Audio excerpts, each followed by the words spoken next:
Have you ever wondered how big the Earth really is? In this video, FE Core will guide you through a thought process to show how a simple idea of a measurement developed into a discovery that shakes the foundation of our current scientific understanding based on the WGS-84 map system, which is the accepted model for Earth's shape and surface. You may want to brace yourself. The curvature. Earth is said to be a sphere with a circumference of 25,000 miles or 40,000 kilometers. Therefore, it has to have a curvature of about 8 inches per mile squared. Can we observe or verify this? We are taught about the ancient observations like a sailing boat going over the horizon and the measurements of Eratosthenes. They are all falsified by our current observations and better understanding of the optical effects of the atmosphere. But how can we really measure the curvature of the Earth in the 21st century? FE Core has established the Terrestrial Laser Targeting Method, or TLT method for short, to measure the geopotential surface of the Earth. Geopotential means the shape that the ocean surface takes under the influence of gravity. With the TLT method, you can accurately verify or falsify the curved surface defined by the WGS-84 geoid model on large bodies of water. The origin of FE Core. Before FE Core was formed, 3 independent researchers became aware of the need to perform accurate observations regarding the Earth and other celestial bodies. Steve, Zach, and Mike had seen videos of each other's research. They began working together to publish their research on the internet. In time, they added other people to their informal research group. In October of 2017, Mike suggested they form a non-profit organization so they could expand their research efforts by inviting people to donate time and financial resources of their choosing to advance the independent research. In December of 2017, FE Core was formed according to U.S. regulations for a 501c3 organization. FE Core stands for Field Engineers Corps. FE Core is an independent research group dedicated to discovering the facts about the Earth by observation and utilizing the scientific method.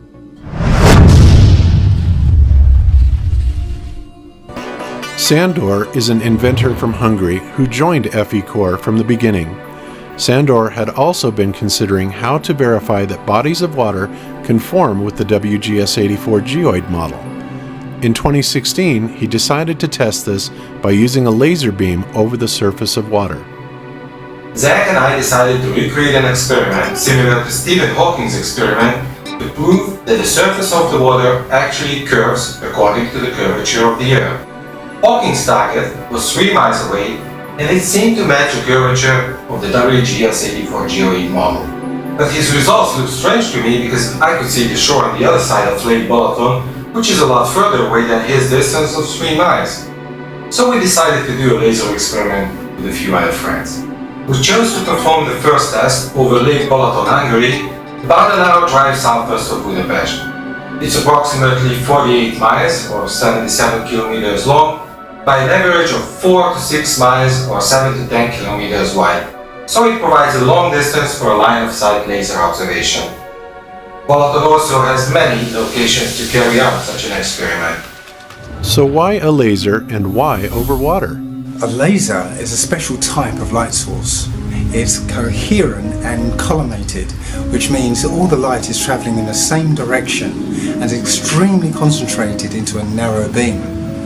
This makes a laser visible for many miles and is very useful for verifying a point-to-point measurement.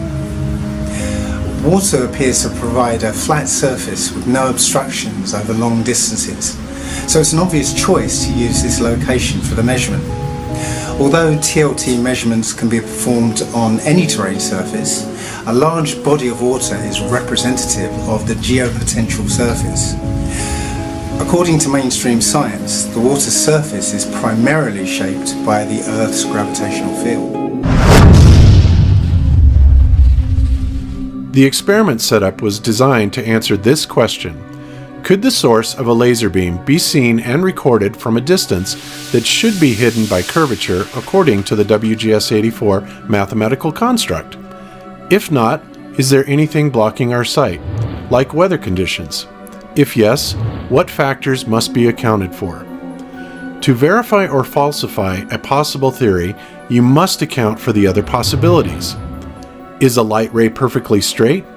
Here you must investigate the refraction of light, how much the laser beam deviates from an absolutely straight line and in what direction. Light propagates in a straight path and only refracts when the path of the beam crosses a medium with different refractive qualities. FE Core used a ray of the collimated laser beam to verify the curvature of the surface by considering the refraction data. The refraction calculation for each TLT measurement is shown in the FE Core document that is presented in this video. Factors in measuring the geoid model. Let's take a minute to demonstrate the factors in measuring the geoid model. How much should be hidden from our sight by the calculated convexity of a body of water? The geode model, or WGS-84 mathematical construct, states the Earth is an oblate spheroid 24,900 miles or 40,075 kilometers in circumference at the equator, and 24,860 miles or 40,008 kilometers circumference over the poles. If this is accurate, then given these parameters, the surface of the body of water must have an average convexity roughly equal to 8 inches per mile squared in all directions. This means in 1 mile, the surface on average will be 8 inches lower compared to the starting point. But in 2 miles, the convex surface must be calculated as 8 inches times 2 miles squared, which is 8 times 4, or 32 inches. At 3 miles away, there must be a 72-inch drop, and in 10 miles, a drop of 66.6 feet, or 800 inches. In metric units, a 5-kilometer distance should create a 2-meter drop, and a 10-kilometer distance, a 7.84 meter drop. This calculation would give a result of 1,525 feet, or 465 meters, on the total distance of 48 miles, which is 77 kilometers, over Lake Balaton. The polar and equatorial circumference differential is relatively insignificant to factor in, but FE Core did calculate the ellipsoid correction for each measurement. This correction value in the magnitude of 1/25th of an inch, or 1 millimeter, is well below the margin of error for the TLT measurement method. The WGS-84 geoid is not a perfect ellipsoid geopotential surface, and it may have local anomalies. Deviation from the perfect ellipsoid surface is called geoid undulation. The WGS-84 geoid undulation map shows these correction values, so this data can be compared with laser and target positions.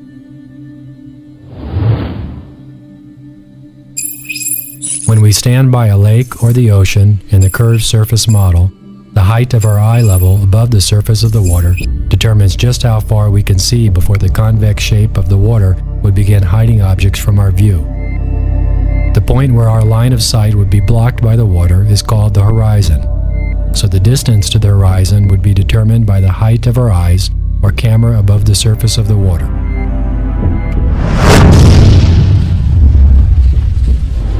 Many people argue about leveling the laser above water. Some people think it is an easy thing to do, like leveling a frame on a wall. And most people think that using the spirit level is more than enough. But the important question is leveling the laser even important in such an experiment? You know, Zach's going to cry about the spirit level, right? Yeah, Zach, we know you don't like spirit levels.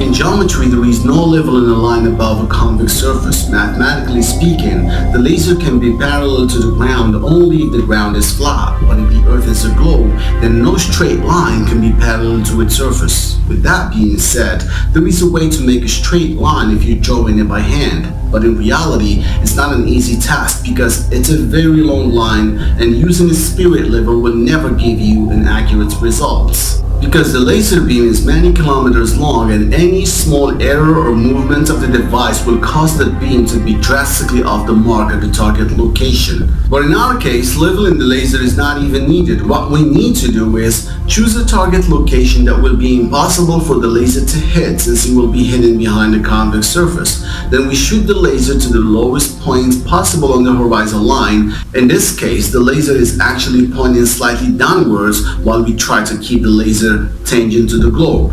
We will then see if it is visible from the target location since it should be blocked behind the curvature of the Earth.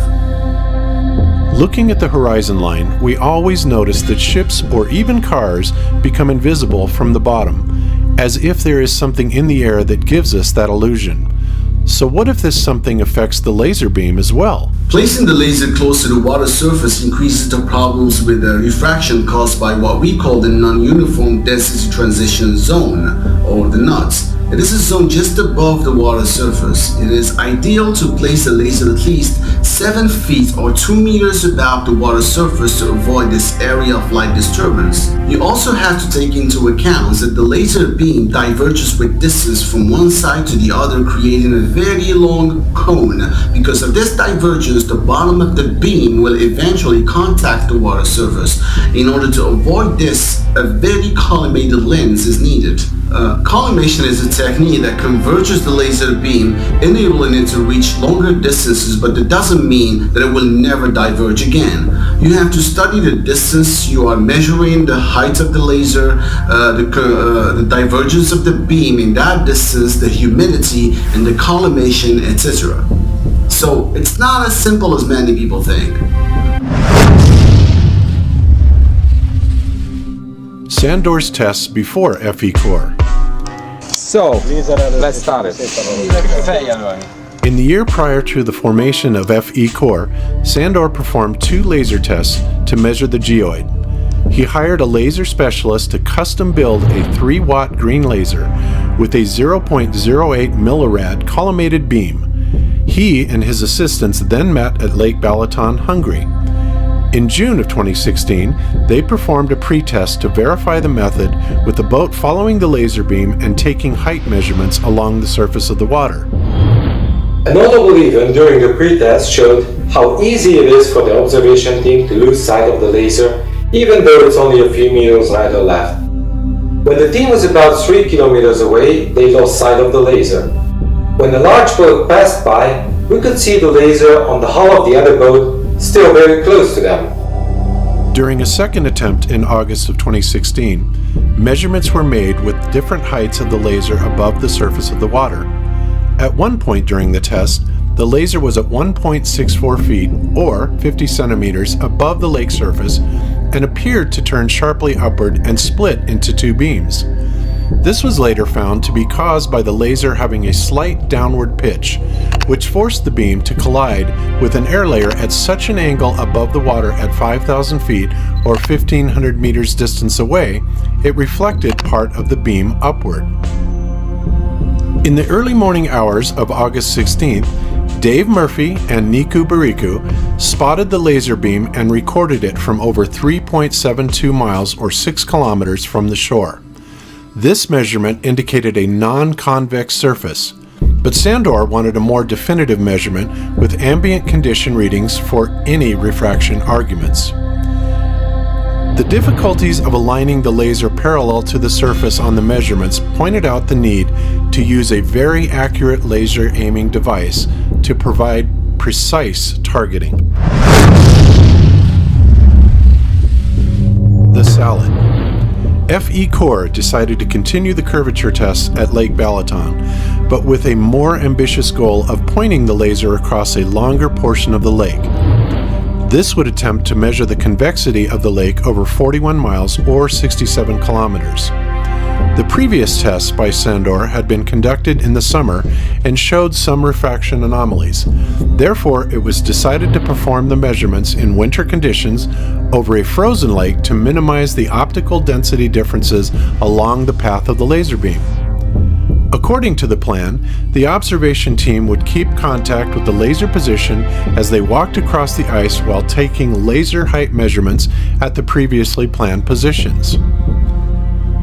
The first objective for the Balaton test was to design and build a laser aiming device which could make a 41-mile, 67-kilometer observation possible. Mike, FE Corps' president, took the assignment. He designed and built a laser mount capable of extremely fine adjustments for both the tilt, which is the vertical motion, and for panning, the horizontal motion.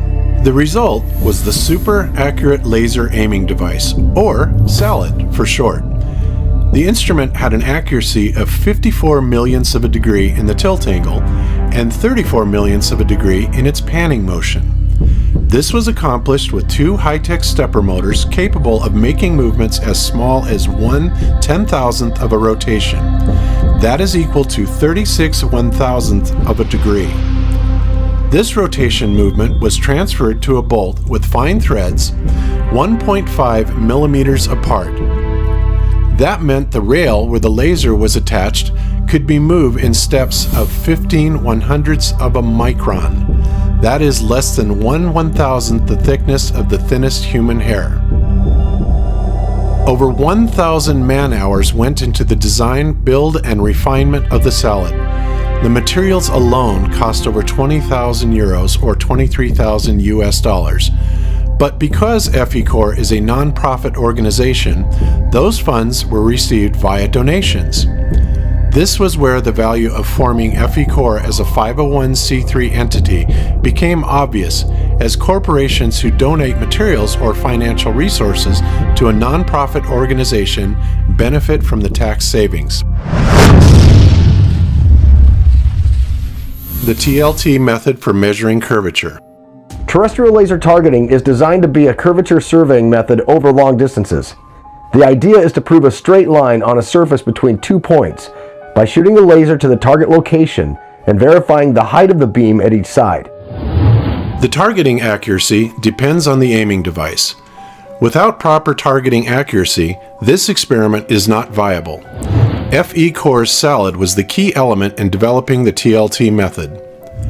The required accuracy depends on the deliverable output. Accuracy refers to how closely a measurement or observation compares to a true or established value, since measurements and observations are subject to errors. The precision of the TLT measurement is expected to be within 1% of the volume compared to the target hidden height calculated on each measurement's distance to arrive at a definitive result. Before going into the presentation of each measurement, the integrity of the TLT method must be verified. This was accomplished by adjusting the laser and calculating the vertical change at the source with respect to the vertical change at the target location. We're going to put the collimated laser on the mount with the mount in position and then try to locate that smaller beam and get some measurements today. It was explained earlier how the WGS-84 mathematical construct is used to calculate the geospatial surface. Based on that model, the outcome of the experiment can be calculated. The lowest height where the laser is visible is measured and compared with the model's prediction. Terrestrial laser targeting is a definitive and repeatable method to verify or falsify the WGS-84 mathematical construct. Refraction is when light deviates from a straight path while passing through mediums of different optical density or refractive index. For example, air at standard conditions has a refractive index of 1.0003. Water has a refractive index of 1.333. Propane gas has a similar refractive index of 1.34. Optical density is not the same as physical density. Layers of the air are positioned by their physical density, not by their optical density. The light beam changes direction when crossing different optical density mediums, such as warmer or more humid air. This apparent bending of the light beam is always in the direction of higher optical density, which is defined by the refractive index of the medium. Refraction only takes place on the border between two different optical densities. No refraction occurs unless the path of the light crosses a boundary to another layer with a different refractive index. In nature, there are no other forces such as gravity or magnetic fields that cause light's path to refract up or down over 10 miles, or even 7,000 miles. If it did, then the appearance of the location of the sun in the sky would jump from one day to the next in the case of a solar storm or magnetic anomaly. The incidence angle and the refraction calculations within our document are not vertical but horizontal. We do not shoot the laser at an angle through a horizontal medium. We shoot with a zero angle of incidence through a relatively homogeneous medium. That is why the laser is used well above the surface of the water to avoid the non-uniform density transition zone. Also, there is an argument of beam divergence. Beam divergence does not affect the TRT measurement. And talking about measurement, I would have to add, the measurement does not use the full beam, but instead only a ray of the laser that is coming directly from the source to the observer. And to conclude, the symmetrical white flash in the center of the optics indicates that we are observing the source of the beam in a direct line of sight. FE Core performed 7 documented TLT measurements in 2018. 2 were at Lake Balaton in Hungary, and 5 were performed at Lake IJssel in the Netherlands. Based on the collected data, FE Core now has evidence that falsifies the WGS-84 mathematical construct. This has huge implications to our current understanding of Earth's geometric shape. FE Core laser measurements at Lake Balaton 2018. January 2018 pre-test. The original plan was to perform the test in January because Lake Balaton normally freezes solid that month, but in 2018 the weather did not cooperate. The January temperatures were too high for a solid freeze, so it was decided to reschedule for February in hopes the lake would be frozen.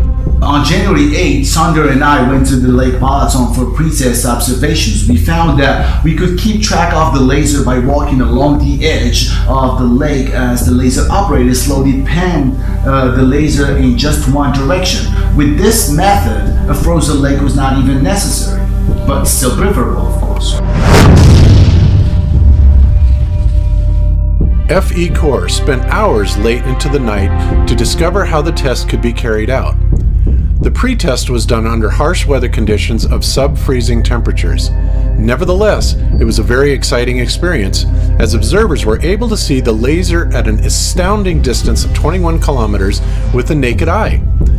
The moment was captured by Sandor's camera. It was a clear indication of the missing convexity of the water surface. The 1-month delay gave Mike more time to test the salad and to adjust its operation software. Zach and I just finished the pre-test.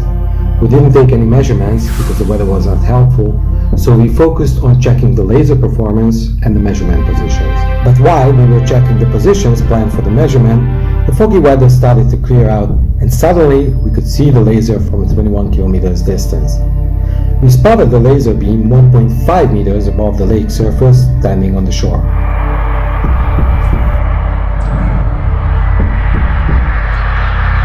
On February 21st, FE Core members from 10 countries gathered at Lake Balaton to perform the long-range terrestrial laser targeting experiment that was designed to verify the lake's convexity. The weather was cold, but unfortunately, the lake was still not frozen. On the first day, we set up the laser position in a tent beside the lake in the garden of the hotel. The custom-built laser required a minimum air temperature of 10 degrees Celsius or 50 Fahrenheit for operation. The laser began to malfunction due to the outside temperature hovering around 3 degrees Celsius or 37 Fahrenheit. So a small electric heater was placed near the laser cooling fan intake. The warm air over the cold laser cracked the crystal in front of the laser diode, which caused the beam to be distorted and the focus malfunctioned. Fortunately, the laser specialist had other lasers with them and were able to swap out the laser on the salad so the team could proceed with the planned observations. The weather continued to wreak havoc on the team and equipment. Besides being very cold, only 2 of the 7 nights were clear enough to see the laser from any observation point. The salad worked well to make very precise adjustments, but locating the beam by the observation team on the opposite shore at night was very difficult. Although the salad was able to pan and pitch in small enough increments, an hour was required to establish contact between the observation teams. Yeah, if you can get back there, I would definitely recommend it because I think you're going to see something. Before we weren't sure what the problem was. We could have also been pitched down, but we also had possible waves we were hitting. Because if the waves were like 2 meters, that's about the height that we are. But now we don't have that problem, and we're also not bouncing off the water like we were before. The targeting procedure at Lake Balaton was implemented by locating landmarks visible during the daytime and aiming the salad in the direction of where the observation team would go at night. To aid in the aiming, FE Core used a Nikon P900 and a Celestron Power Seeker 70 EQ telescope. However, even at night, this required the observer to be close to the beam to spot the laser. One of the primary problems that we were also facing is that especially at nighttime, we have no idea where we're pointing at. We could manually or visually find the locations during the day, but we have to shoot the laser at night for us to see it. And as soon as it turns dark, you have no idea where you're shooting at.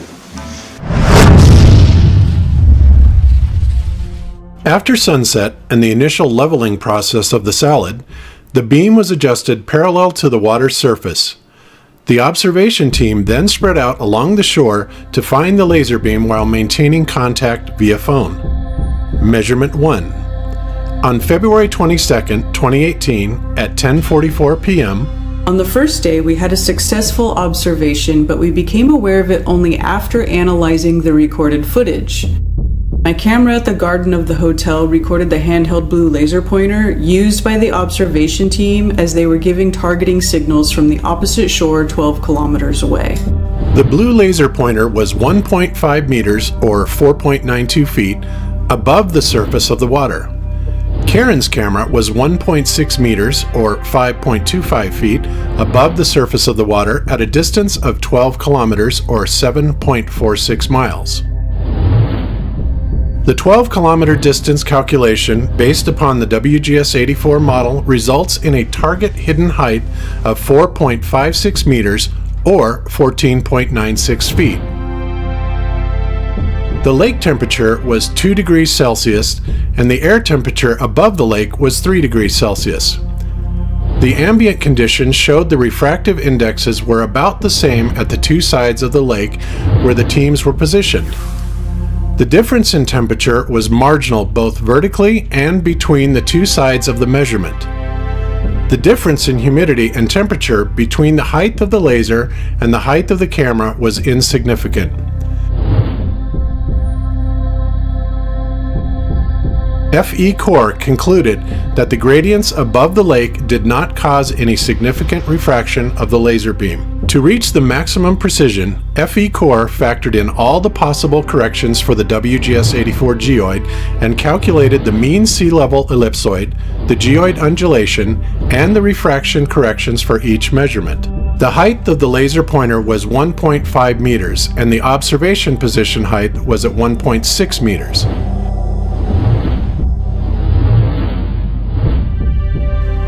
The WGS-84 geoid map shows 0.129 meters geoid undulation at both sides of the measurement. That meant there is no significant difference in geoid undulation.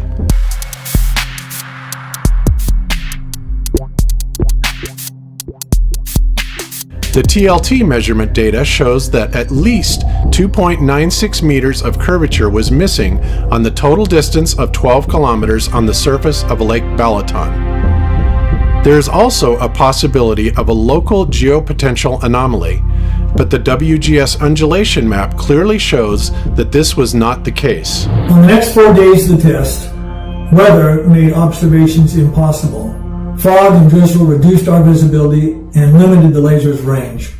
One night, high wind made turbulent air layers and caused a dancing laser beam. This was my first experience at laser observation. When I saw the beam moving so rapidly, I actually said out loud, What the heck are they doing? Hold it still. No one heard me because their ears were covered and the wind was blowing so hard. I had no idea that wind could cause that optical effect. During the next 2 nights, the temperature dropped to minus 15 degrees Celsius. I'm gonna turn around and show you the ice. The icy lake there. It eliminated the fog and we were able to see the beam. But the wind chill was down to minus 25 degrees. That really limited the amount of time we could spend outside. Despite the harsh conditions, we were able to achieve our second laser measurement. On February 26, 2018, on the last night of the team's scheduled stay at the lake, FE Core observed both the blue and green lasers placed at Balatan Vilagos and seen from Siofok 12 kilometers away. Measurement 2. On February 26, 2018 at 8 o'clock p.m. The blue laser was placed on the salad at 2.2 meters or 7.2 feet above the surface of the lake at Balatan Vilagos. The source of the beam was seen from Siofok 12 kilometers or 7.46 miles away at 1.6 meters above the lake. Okay, here it comes, here it comes, here it comes. Here comes the blue. Oh! I see it. That's a freaking laser pointer, guys.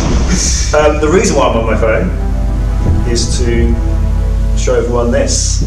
That was the 12 kilometers today. So yeah, this is worth everything to me. Yeah. So to us. Yes, to us. So I just want to add that I think it's been a brilliant working with these guys, and it's been bloody cold, hard work, and like Karen said, a lot harder than I imagined. The blue laser was placed at 2.2 meters above the lake surface. By calculating the target hidden height from a distance of 12 kilometers, we get the 3.52 meter minimal observation height to be able to see the ray of the laser beam. The measurement clearly showed that the beam was visible from 1.6 meters above the lake surface. The ambient conditions at the time of the measurement indicated a marginal refraction of the beam based on the difference of the refractive index on the two sides. Our calculation gave a result of 0.235 millimeter deviation from a perfectly straight line at the time of the measurement. The corrections have been calculated for the mean sea level, ellipsoid and geoid undulation. Their magnitude is also well within the margin of error. So after the 12-kilometer observation, we went to the 21-kilometer location, which was in Tato. The lake was super cold, it was completely frozen over, and we couldn't see anything because the wind was just blowing ice into our faces, and none of the 8 or so observers, they could see the laser because of the harsh conditions. That was about all we could do there. This is my 4th time now, but it always has surprises. Yeah, well... And every time it's different. Every time there is a different problem to be solved. The two measurements performed at Lake Balatan showed that for the 12-kilometer distance, the lake surface did not conform to the WGS-84 geoid model. Lessons from Balatan. During the measurements taken on Lake Balatan, there were many limitations, especially adverse weather conditions. Although we made 2 successful measurements, all goals set forth were not accomplished in the time frame allowed. Lasers. We use different types of lasers, ranging from our high collimated laser to conventional lasers. High collimation is very useful to concentrate the power of the beam to a smaller area, but it's not essential to perform the measurement. The wider beam has the advantage of being easier to locate, but it has the disadvantage of being less bright over long distances. So let me ask you, how many different types of lasers have you tried? Several. I think we've used about 10 different lasers. What's the difference between the different lasers that you've used? Mostly power and collimation. And can you explain to us a little bit about both of those? High power lasers are better visible over longer distance, but without the collimation, you will still not be able to see it. What is collimation? Collimation is tightening of the beam. Tightening of the beam? Yeah. Okay, so can you explain what that means in actual physical terms? Yeah, a normal laser diverges over distance in a linear fashion, and collimated beam reduces that divergence. So it spreads, essentially? Yeah. Okay, so the beam is spreading, and the power issue, which is obvious if you're going to shoot over a long distance, you think you're going to need a lot of power. Well, power is distributed over the entire beam, so if you don't have a large amount of collimation, high power is not going to help. The collimation is basically compressing all the power into a smaller beam. The power of the laser is important, but not the most important part of the technology. Let's make it clear that the manufacturers usually refer to the input power of the device and not the optical output power. There is usually a 1:5 ratio between them, so if you see a laser labeled to 1 watt, that is approximately 0.2 watt optical output power. Weather.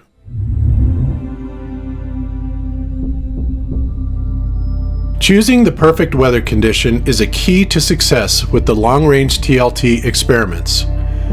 Fog is the most obvious factor that affects the visibility of a laser.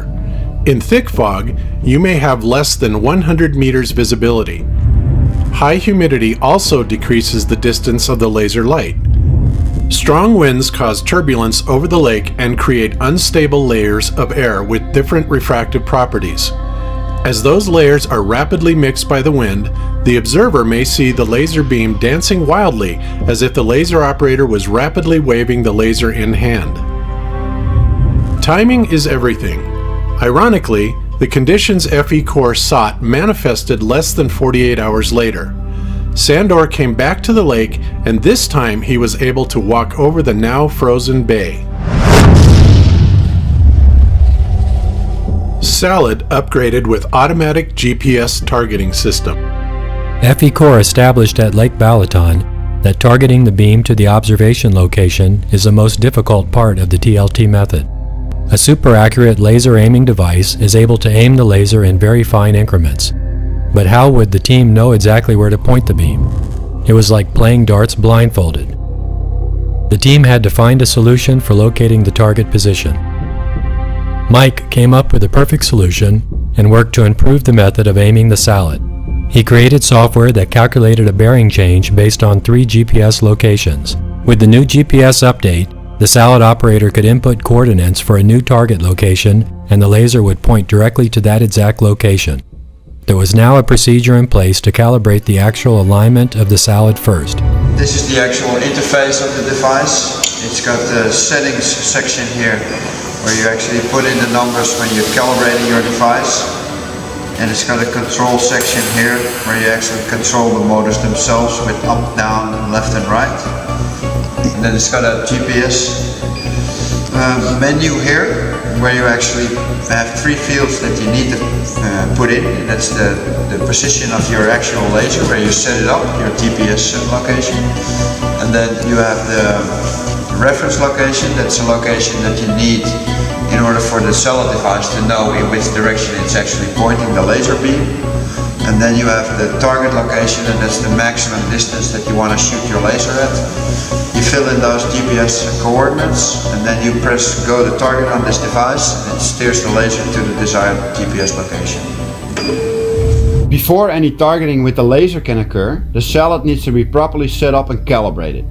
This process involves careful leveling of all parts of the device and laser.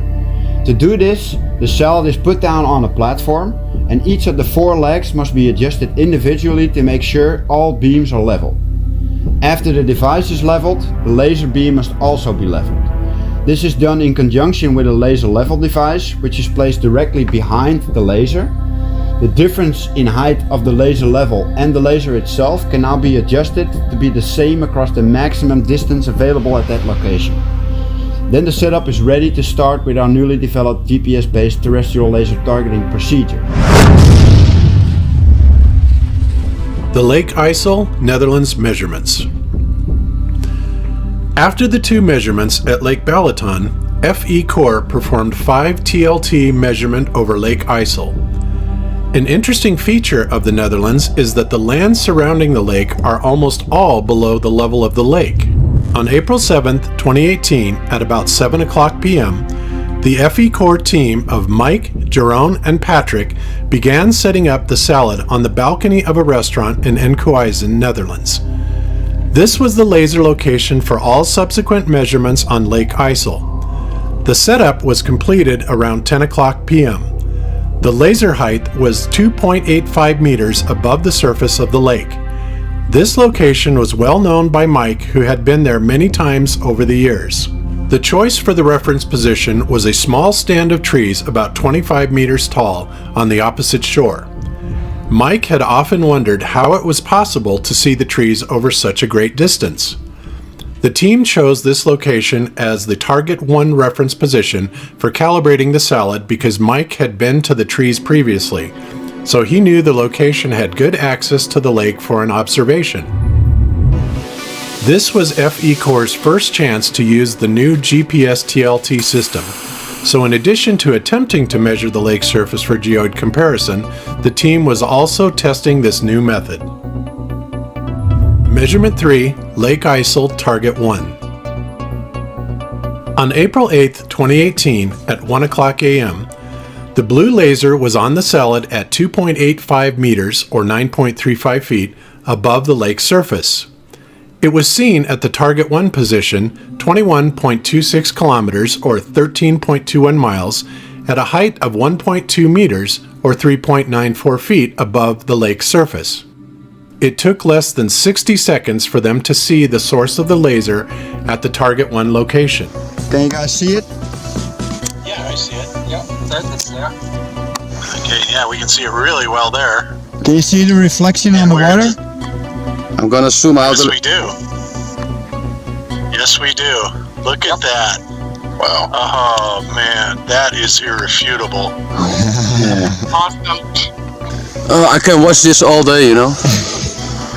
This is awesome. Yeah, this is really awesome. Look at that reflection. That reflection absolutely caps it. Yeah. That caps it. That annihilates any possibility of it being refracted, and that also annihilates any possibility of any convexity. Yeah. I mean, you cannot track it with being curved. The 21.26 kilometer calculations based upon the WGS-84 geoid model resulted in a target hidden height for measurement 3 IJssel Lake, target 1 location of 18.18 meters or 59.6 feet. The camera height was 1.2 meters. The WGS-84 geoid model differed by 16.98 meters in this measurement, which meant 93% of the target hidden height was visible. The lake temperature was 7.6 degrees Celsius or 45.7 degrees Fahrenheit, and the air temperature was 10.8 degrees Celsius or 46.4 degrees Fahrenheit above the lake. The ambient conditions showed the refractive indexes were about the same on both sides of the lake. TLT calculations factor in any variations in recorded data and geoid datum parameters of the WGS-84 mathematical construct.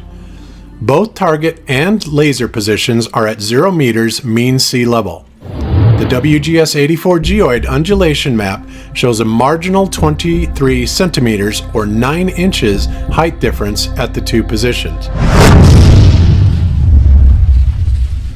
Measurement 4.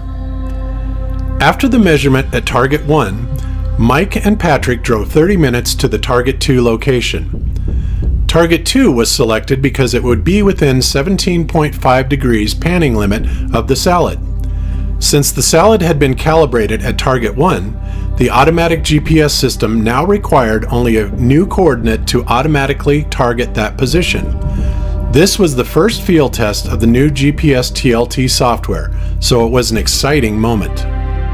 On April 8, 2018 at 3 o'clock a.m., the blue laser on the salad was 2.85 meters or 9.35 feet above the lake surface.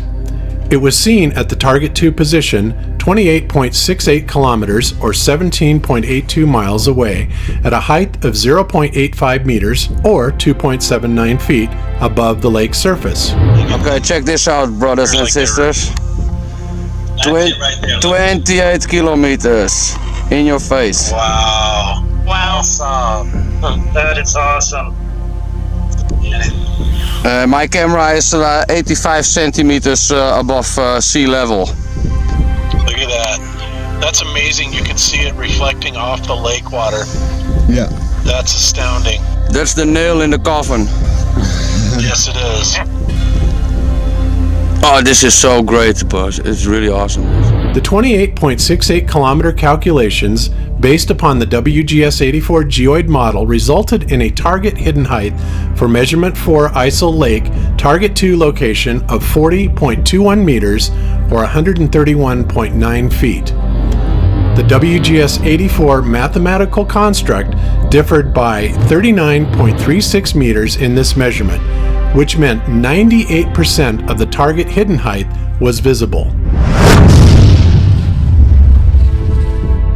40 kilometers or 25 miles is a very great distance.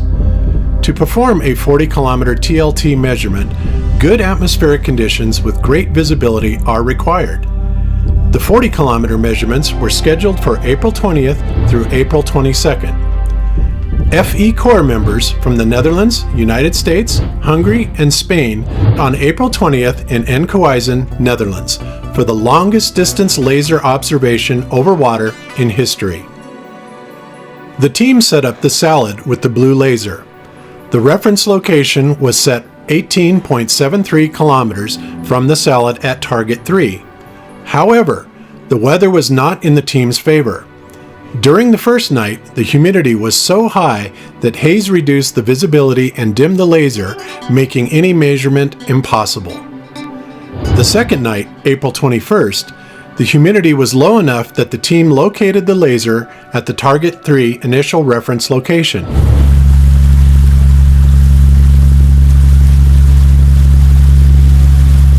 We just parked here, and it looks like we're gonna spend the night here. So we're gonna spend the entire night looking for the laser. They calibrated the GPS TLT system and performed measurement 5 at 12 o'clock a.m. on April 22nd. Measurement 5, Lake Isle, target 3. On April 22nd, 2018, at 12 o'clock a.m., the blue laser was on the salad at 2.92 meters, or 9.58 feet, above the lake surface. It was seen at the target 3 position, 18.73 kilometers, or 11.64 miles, away at a height of 1.6 meters, or 5.25 feet, above the lake surface. The 18.73 kilometer calculation based upon the WGS-84 geoid model results in a target hidden height for measurement 5 ISO Lake target 3 location of 12.504 meters or 41.024 feet. For measurement 5, the WGS-84 mathematical construct differed by 10.904 meters, which meant 85% of the target hidden height was visible. FE Corps examined the effects of refraction through the gradients in the air by adjusting the beam vertically. It was concluded that with the present ambient conditions at measurement 5, the beam was refracted downward by a maximum of 1/100th of a millimeter. Measurement 6.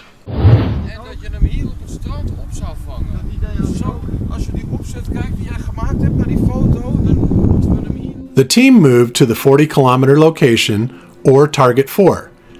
At 40 kilometers, finding the source of a laser beam with the naked eye is almost impossible, especially if there are other light sources on the horizon. A telescopic camera was the solution to distinguish the laser from the other lights. Measurement 6, Lake Isle, target 4.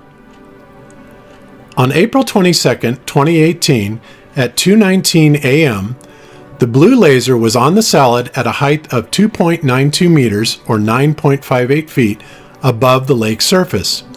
It was seen from the target 4 position 40.14 kilometers or 24.94 miles away at a height of 1.5 meters or 4.92 feet above the lake surface. The 40.14 kilometer calculations based upon the WGS-84 geoid model resulted in a target hidden height of 90.81 meters or 297.33 feet for measurement 6 Lake Isle target 4 location. The WGS-84 mathematical construct differed by 89.31 meters in this measurement, which meant 98% of the target hidden height was visible. Yesterday we had a little bit of bad luck because the beam of the light was not so good visible with the camera. We could definitely see it with the naked eye, but to catch it on camera it was really difficult. So we have adjusted some things for today, and we are truly expecting better results. Yeah, but the intensity is going down. Yeah, it's a little way down. Okay, just put it one step up, stand up. Okay, one more. Put the steps. Wow! Put the steps on. I think I just caught that. 250,000.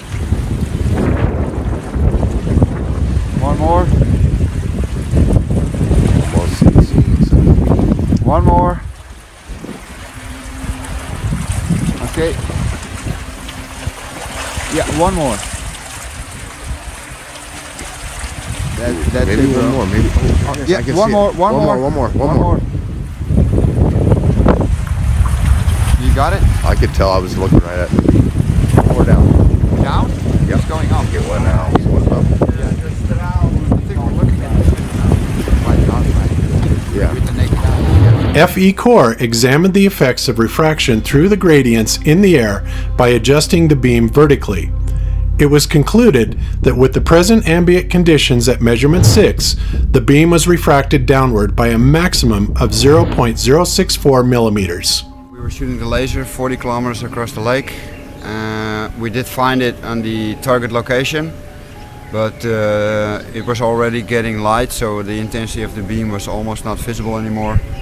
And we had some issues with finding the right orientation of the beam itself.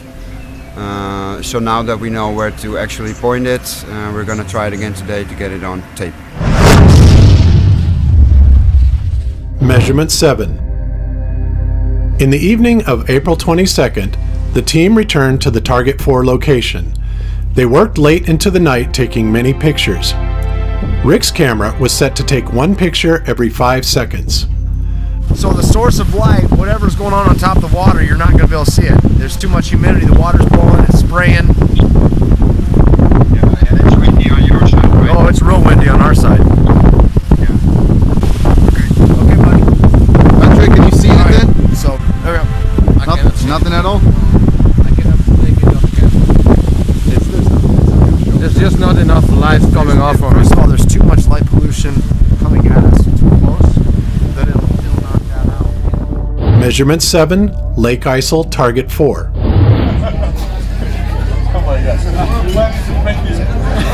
On April 22nd, 2018, at 11:20 p.m., the blue laser was on the salad at 2.92 meters or 9.58 feet above the lake surface. It was seen at the Target 4 position 40.14 kilometers or 24.94 miles away at a height of 1.5 meters or 4.92 feet above the lake surface. The parameters and outcome of measurement 7 was the same as the one from the previous night. The only difference was the maximum refraction of 0.133 millimeters caused by the slightly different ambient conditions. The observers should not have seen the laser at any height below 89.3 meters or 293 feet, but the beam was recorded from a height of 1.5 meters or 4.92 feet.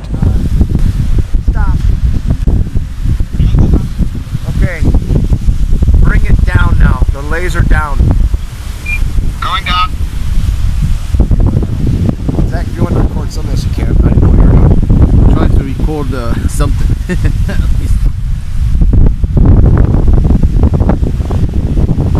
Okay, you still coming down? Yep. Okay, stop. Go back up a little bit.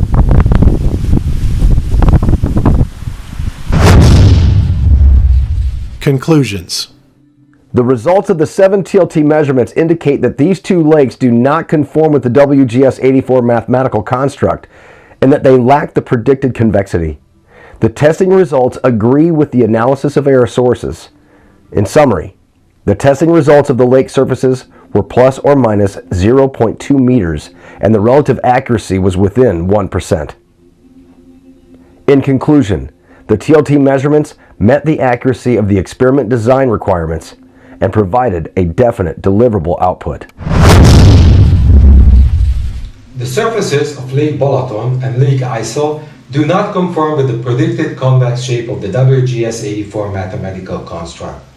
Through analyzing error source models of TLT measurements and corrections for the geoid surfaces, we determined that the TLT measurement results conclusively prove our hypothesis of non-convex water surfaces. Never in history have independent researchers been capable of falsifying these axioms by direct observation and measurement. FE Core has made new and meaningful discoveries with its very first project establishing an enormous amount of missing predicted convexity on both lakes.